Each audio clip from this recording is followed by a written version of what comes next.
आज स्टूडेंट्स हम आपके लिए chapter 1 sequence BSc semester 1 differential calculus part A का 8th पार्ट 8वां टॉपिक लेके आए हैं और इस टॉपिक का नाम है कॉची सीक्वेंस। ठीक है, इस कॉची सीक्वेंस से रिलेटेड हम एक थ्योरम आपको यहाँ करवा रहे हैं जो एग्ज़ाम के लिए बहुत ही महत्वपूर्ण थ्योरम है और ये एग्ज़ाम में कई बार पूछी गई है।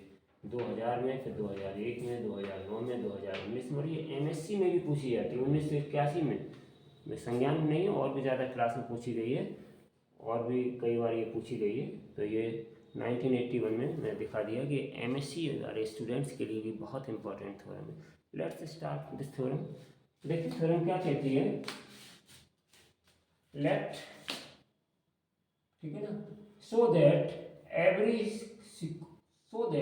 Every Cauchy sequence is bounded. पहले सिद्ध करिए कि एवरी कॉची सीक्वेंस है वो बाउंडेड सीक्वेंस होती है, ठीक है ना। But the converse is not true, लेकिन कन्वर्स इसका सही नहीं है, सत्य नहीं होता है, ट्रू नहीं होता है। मतलब सिद्ध कीजिए कि प्रत्येक कॉची अनुक्रम परिबद्ध या बाउंडेड होता है परंतु इसके विपरीत सत्य नहीं होता है। ये वो सिद्ध करवा रहे हैं। मतलब वो ये कह रहे हैं कि कॉची सीक्वेंस बाउंडेड सीक्वेंस तो होती है, ठीक है ना, but converse of this theorem, इसका मतलब ये है कि अगर हम कोई बाउंडेड सीक्वेंस लेते हैं तो वो ज़रूरी नहीं है कि कॉची सीक्वेंस हो, ठीक है। तो this means that the converse is not true. समझ गए? तो चलिए हम इसको शुरू करते हैं। तो यहाँ पर पहले हम बाउंडेड प्रूव करेंगे। तो देखिए here we prove that bounded के लिए मैंने आपको बाउंडेड सीक्वेंस, आप हमारा पिछला वीडियो देखें, उस वीडियो में हमने आपको बाउंडेड सीक्वेंस पढ़ाया था पिछले वीडियो में, ठीक है ना। बाउंडेड सीक्वेंस के बारे में पढ़ाया था, हमारा पिछला वीडियो आप देख लें कि बाउंडेड सीक्वेंस क्या होती है, ठीक है ना स्टूडेंट्स। तो यहाँ पर हम बाउंडेड सीक्वेंस की कंडीशन क्या होती है स्टूडेंट्स, मीन्स हमें यहाँ पे क्या प्रूव करना है कि जिससे हम ये प्रूव करें कि ये सीक्वेंस बाउंडेड है, ठीक है। और बाउंडेड होगी तो वो कॉची हो जाएगी, ठीक है ना। तो यहाँ पे देखिए here we prove m less than equals to Sn less than equal to m, ठीक है। मीन्स अगर ये कंडीशन हम फॉलो कर देते हैं तो हम कहेंगे कि ये हमारी जो सीक्वेंस है वो बाउंडेड प्रूव हो गई। ओके, चलिए तो देखिए हमने क्या किया कि एप्सिलॉन, आप समझ रहे होंगे एप्सिलॉन ग्रेटर देन 0 का मतलब क्या होता है कि एप्सिलॉन 0 से बड़ा है, ठीक है ना। तो एप्सिलॉन 0 से बड़ा, तो हमने यहाँ पे कंसीडर कर लिया let epsilon equals to 1, let epsilon equals to 1 greater than 0, ठीक है ना। 1 क्या है, वो 0 से बड़ा होता है, तो हमने एप्सिलॉन को यहाँ पर 1 कंसीडर कर लिया और वो ग्रेटर देन 0, ठीक है ना, बी गिवन, ठीक है ना। Then there exist a natural number k belong to n, एक k यहाँ पे क्या है, नेचुरल नंबर है। और जब ये n को बिलोंग कर रहा है इसका मतलब क्या है स्टूडेंट्स, जब ये n को बिलोंग कर रहा है इसका मतलब क्या है, इसका मतलब ये है कि ये आपका 0 से भी, ये भी 0 से बड़ा है, ठीक है ना। तो k belong to n such that modulus of Sn minus Sn less than epsilon, ठीक है स्टूडेंट्स। चलिए तो इसी कंडीशन को हम लेते हुए और हम थोड़ा सा चेंज करने का प्रयास करते हैं, ठीक है ना। तो यहाँ पे देखिए Sn minus Sn less than epsilon है, तो हमने k को क्या माना, एप्सिलॉन को क्या माना हमने 1, तो इसलिए हमने एप्सिलॉन की जगह पर 1 अप्लाई कर दिया, ठीक है ना। तो हमारी कंडीशन क्या बनी, modulus of Sn minus Sn less then 1, इसी के अकॉर्डिंग, ठीक है ना। तो इसको हमने 1 मान लिया, क्यों, because epsilon equal to 1 greater than 0 for every m और n greater than equal to k। k क्या है, नेचुरल नंबर है, तो m और n निश्चित है कि ये भी नेचुरल नंबर को बिलोंग करे, ठीक है ना। चलिए तो this equation 1 satisfy for n, ठीक है ना। So also satisfy for k, क्योंकि k किसको बिलोंग कर रहा है, m को बिलोंग कर रहा है, n को बिलोंग कर रहा है, इसका मतलब क्या है, वो भी ग्रेटर देन 0 है, ठीक है ना। तो we can write k in place of n in 1। तो इक्वेशन 1 में हम इस n के प्लेस पर स्टूडेंट्स, इस n के प्लेस पर हम k को रिप्लेस कर रहे हैं, ठीक है ना। k को रिप्लेस किया है मैंने, तो क्या आ जाएगा, Sm की जगह Sk, या हम ये कह सकते हैं Sm की जगह Sk लिख रहे हैं, ठीक है। और minus Sn means Sn is sequence और लेस देन इक्वल्स टू 1, इसको हमने इक्वेशन नंबर 2 डाल दिया। अब स्टूडेंट्स बड़े ध्यान से देखिएगा कि ये जो इक्वेशन 2 है इस इक्वेशन को हम एक तरीके से ये मान लो कि एक्सपेंड कर रहे हैं, यानी कि जो सीक्वेंस मेरे पास होती है, सीक्वेंस से मतलब समझ रहे हैं, मैंने आपको पहले बता चुका हूँ कि जो भी सीक्वेंस Sn है उसमें बहुत सारे टर्म्स होते हैं, S1 S2 S3 S4 and so on, आगे चलते चले जाएंगे, ठीक है ना। तो आप समझ रहे होंगे कि एकदम से अगर हम इंक्रीजिंग सीक्वेंस की बात करें तो आगे टर्म बढ़ते चले जाएंगे, और अगर हम पीछे से आगे की ओर बात करें तो टर्म्स कम होते चले जाएंगे। नेचुरल नंबर से आप इस चीज़ को समझ सकते हो, ठीक है ना। तो यहाँ पर हम सिंबॉलिकली उसको ऐसे ही दिखाते हैं कि प्रत्येक सीक्वेंस का लास्ट टर्म से पहला वाला टर्म एक कम होता है, इस तरीके से इसको हम यहाँ पर दिखाएंगे। तो यहाँ पर क्या है कि Sn S के माइनस Sn लेस देन 1 है आपका, इसको हमने थोड़ा सा इसको ब्रेक किया, तो देखो हमने इसको इस टर्म में लिख दिया। Sn क्या है, एक हमारी सीक्वेंस है, तो सीक्वेंस Sn जो है उसका इससे, ठीक है ना, ये S के माइनस 1 का मतलब क्या है कि ये S के माइनस 1 इससे छोटा है, और ये जो सीक्वेंस Sn है इससे ये S के प्लस 1 इसका मतलब क्या है, इससे एक बड़ा है, मतलब ये आगे वाला टर्म है, ठीक है ना। और इसके बीच में बहुत सारे टर्म है सीक्वेंस के, ठीक है ना। तो ये क्या है, ये हमने आपका स्टार्टिंग टर्म ये सपोज और ये लास्ट वाला टर्म ये, इसको इस तरीके से कर दिया हमने, ठीक है ना। तो इसको नंबर हमने 3 मान दिया, ठीक है। 2 की हेल्प से हमने ध्यान में रखते हुए इसको इस तरीके से ब्रेकअप किया। अब यहाँ पे m क्या होगा भाई, जब भी आपकी कोई सीक्वेंस दी जाती है तो स्मॉल m को हम क्या कहते हैं, minimum value of the sequence, ठीक है ना। Minimum value of the sequence क्या होती है, जो सीक्वेंस की सबसे कम वैल्यू होती है, ठीक है ना।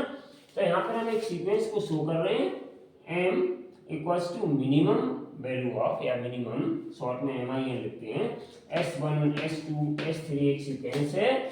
तो इसका देखिए सबसे छोटा टर्म हमने ये लास्ट में शो किया है उल्टा में, ठीक है, उल्टे करके सीक्वेंस को लिखते हैं ना। तो सबसे छोटा टर्म हमने S के माइनस 1 में लिखा है, और उससे ये आगे वाले टर्म बढ़ते चले जा रहे हैं, ठीक है ना। तो ये कौन सी हो गई, ये minimum value of the sequence हो गई। तो इसलिए हम इस minimum value of the sequence, ये जनरल टर्म है, स्टूडेंट समझ रहे होंगे। तो यहाँ पर m की वैल्यू क्या आ गई, S के माइनस 1, ठीक है ना, ये minimum value of the sequence है।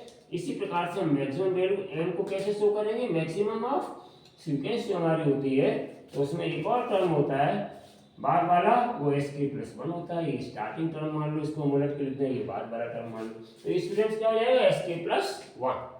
तो ये हमें क्या कहलाएगी, इस सीक्वेंस की, जो सीक्वेंस Sn है, इस सीक्वेंस की मैक्सिमम वैल्यू कहलाएगी ऑफ द सीक्वेंस, ठीक है ना स्टूडेंट। तो इसको हम क्या लिख सकते हैं, m इक्वल्स टू मैक्सिमम वाला पॉइंट S के प्लस 1, ठीक है ना स्टूडेंट।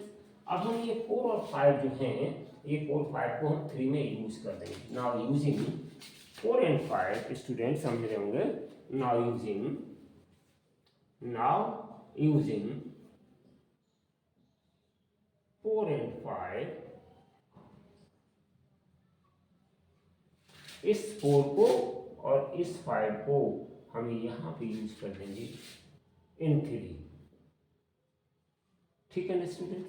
तो यहाँ पे देखिए स्मॉल m की वैल्यू क्या है, s के माइनस 1, तो हम इस s के माइनस 1 की जगह यहाँ पर रिप्लेस करेंगे इम्प्लाइज m, ठीक है ना, और less than equals to Sn, और less than equals to students यहाँ पर हम क्या अप्लाई करेंगे, s के प्लस 1 की जगह पर कैपिटल M, तो यहाँ पर हमने कैपिटल M रख दिया, ठीक है स्टूडेंट्स।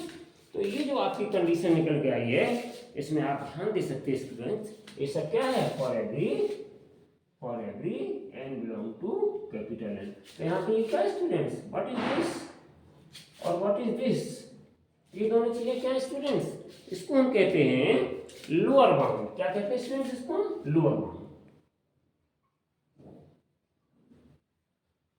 और ये क्या होता है स्टूडेंट्स, अपर बाउंड, ठीक है ना। तो ये लोअर बाउंड हो गया आपका, ये अपर बाउंड हो गया। इसका मतलब क्या है, कंडीशन मेरी क्या होती है, कंडीशन मेरी होती है m, कंडीशन मेरी क्या होती है बाउंडेड के लिए, m less than equals to x less than equals to capital M। x यहाँ पे क्या है, जनरल टर्म में सीक्वेंस के लिए होता है, यहाँ पर हमने Sn डाल सकते, तो ये क्या हो गया, implies sequence Sn is bounded,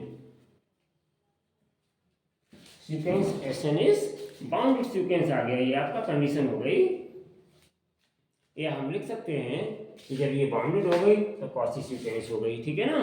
तो हम यहाँ पे लिख सकते हैं implies every Cauchy sequence is bounded sequence, hence every Cauchy sequence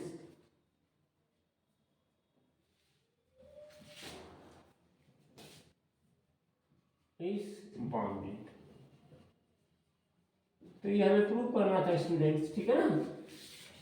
तो ये बहुत ही सिंपल और आसान थ्योरम थी। थ्योरम में कुछ चीज़ों को आपको थोड़ा सा ध्यान रखना पड़ता है कि हमें किस तरीके से किसको ब्रेक करना है, किसको ज्वाइन करना है, किससे हम इक्वेशन बना करके कहाँ पे हमें सब्स्टिट्यूट करना है। तो ये कोई बहुत मुश्किल बात नहीं थी। थोड़ा सा इसका आप अगर फंडामेंटल जानते हैं और थोड़ा समझ में आता है आपको, तो ये थ्योरम बहुत ही आसान थ्योरम थी और ये एग्जाम में कई बार स्टूडेंट्स पूछी गई है। आई होप कि आपको ये समझ में आई होगी। अब इसके बाद हम इसका कन्वर्स और बताएंगे, ठीक है ना। क्या लिखा है, but the converse is not true. तो यहाँ पर कन्वर्स इसका ट्रू नहीं होता है, इसके लिए हमें कुछ ना कुछ तो इसके लिए देना पड़ेगा। तो इसमें लिखा है the converse is not true because, आप लिख सकते हैं द कन्वर्स, ठीक है ना students, the converse is not true because, converse क्यों ट्रू नहीं होती है, because every bounded sequence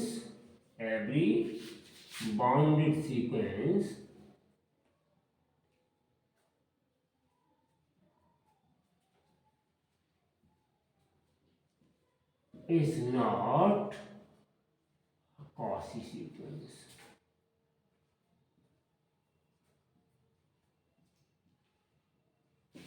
Every bounded sequence is not a Cauchy sequence, ठीक है। या फिर हम कह सकते हैं may not be Cauchy sequence, ठीक है ना। तो यहाँ पे देखिए एक एग्जाम्पल हम लेते हैं। हमने आपको एग्जाम्पल वैसे बताया था पहले, आज हम इस एग्जाम्पल को यहाँ यूज करेंगे। फॉर एग्जाम्पल यहाँ पे आप दे सकते हैं, फॉर एग्जाम्पल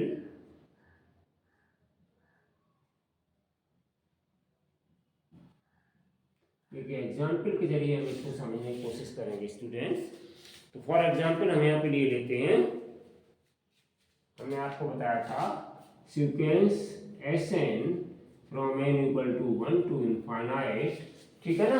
एक एग्जाम्पल बताया था, क्या ध्यान होगा आपको, -1 की पावर n और from n equal to 1 to infinite. अगर हम इसको लेते हैं, हम जरा चेक करते हैं कि ये सीक्वेंस में क्या प्रॉब्लम है, ठीक है ना। या फिर हम इसको ऐसे लिख सकते हैं, हमने आपको बताया था जब इसमें n इक्वल टू 1 2 3 सब्स्टिट्यूट किया था, तो मैंने आपको बताया था पिछली वीडियो में, तो सीक्वेंस Sn बराबर क्या निकल के आया था, -1 1 -1 1 -1 एंड सो ऑन। ये इस तरीके से कब निकल के आया था स्टूडेंट्स, ये जब हमने यहाँ पर पुट किया था n equals to 1 2 3 and so on. ये जो हमने इसमें पुट किया था, तब जाकर के हमारे पास ये सीक्वेंस निकल के आया था, ठीक है ना। तो ये सीक्वेंस क्या है, इसके बारे में मैंने बताया था बाउंडेड वाले में। तो this sequence is bounded, this sequence is bounded sequence.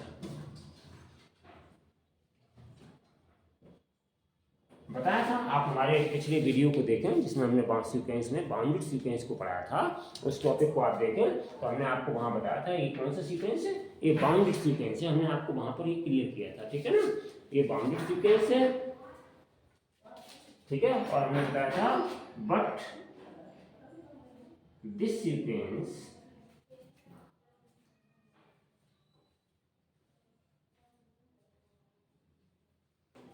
is not a Cauchy sequence, is not a, but this sequence is not a Cauchy sequence, परंतु ये Cauchy sequence नहीं है। क्यों Cauchy sequence क्यों नहीं है, इसलिए क्योंकि ये Cauchy sequence की क्या है कंडीशन, कि अगर कोई सीक्वेंस मोनोटोनिकली इंक्रीजिंग कर रही है या मोनोटोनिकली डिक्रीजिंग कर रही है और साथ में बाउंडेड भी है, तो वो आपकी कन्वर्जेंट सीक्वेंस होती है, और every convergent sequence is Cauchy sequence. तो यहाँ पर बाउंडेड कंडीशन को तो फॉलो कर रहा है, लेकिन ये यहाँ पर इंक्रीजिंग मोनोटोनिकली और इंक्रीजिंग डिक्रीजिंग मोनोटोनिकली की कंडीशन नहीं फॉलो कर रहा है, क्योंकि यहाँ पर -1 आता जाता है। हमने रेंज में भी इस टॉपिक को लिया था, वहाँ भी बताया था इसकी रेंज कितनी होगी, -1,1 बताया था मैंने आपको, वहाँ ध्यान आ रहा है कुछ? हाँ, तो इसीलिए यहाँ पर ये सीक्वेंस बाउंडेड तो है कि -1 और +1 के बीच में ये ओवरलैप कर रही है, इसलिए ये बाउंडेड है, लेकिन ये इंक्रीज नहीं कर रही है और ना ही डिक्रीज कर रही है। मीन्स ये न तो मोनोटोनिकली इंक्रीजिंग है और ना ही मोनोटोनिकली डिक्रीजिंग सीक्वेंस है, तो इसलिए ये आपकी कन्वर्जेंट नहीं है। और जब कन्वर्जेंट नहीं है तो ये आपकी कॉची सीक्वेंस नहीं है, क्योंकि every Cauchy sequence is convergent, और इसका विपरीत भी होता है, every convergent sequence is Cauchy sequence, क्योंकि ये सारी कंडीशंस अगर वहाँ पे फॉलो हो रही हैं, बाउंडेड वाली, मोनोटोनिकली इंक्रीजिंग और डिक्रीजिंग वाली, तो फिर वहाँ पर ये कन्वर्जेंट सीक्वेंस हो जाती है। तो यहाँ पर ये बाउंडेड वाली कंडीशन को फॉलो कर रहा है। आप आई होप कि आपके क्लियर हो गया होगा टॉपिक, लेकिन यहाँ पर मोनोटोनिकली इंक्रीजिंग और डिक्रीजिंग वाली कंडीशन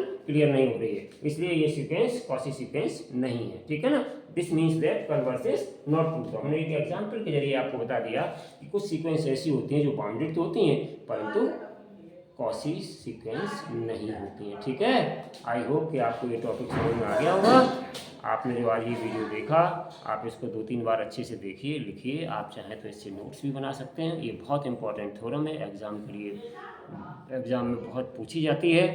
तो ठीक है, अगर आपको वीडियो अच्छे लगते हैं तो हमारे वीडियो को शेयर करें, लाइक करें, सब्सक्राइब करें, और thank you for watching this video.